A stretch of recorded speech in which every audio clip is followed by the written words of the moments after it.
At what point do you get to stop developing professionally? Because I feel like I'm at the point where I need to tell my boss, like, okay, I've maxed out. I'm going to stay in my lane for the rest of my career. Enough with the SMART goals.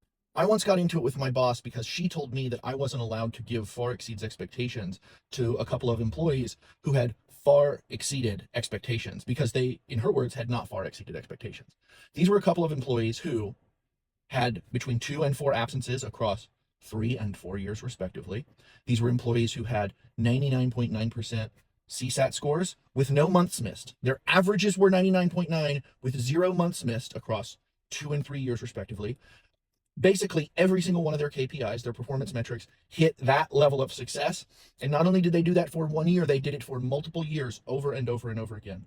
But because they had not volunteered to do supplemental extra nonsense, setting their SMART goals, oh, well, they're not giving back and they're not doing that.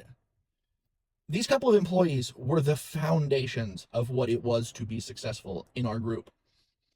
And I don't know about you, but I think being absurdly removed from even good and then being absurdly moved from being good at your job for multiple years running is far exceeding expectations. She's like, well, that's what they're supposed to. I was like, no, expectations means that you are permitted to miss sometimes. Expectations is that there are times when you can miss once or twice, 2 months out of the year for across 12 months and still do really well and make sure that you look at what you're doing and bounce back. These were employees that were showing that they could crush what was asked of them without ever missing, ever missing. And to her and many upper managers like her, that was what they were supposed to do. And we live in this world where too many employers are expecting A++ work from their employees every single moment, every second of their existence. That they're not allowed to be human. They're not allowed to have bad days.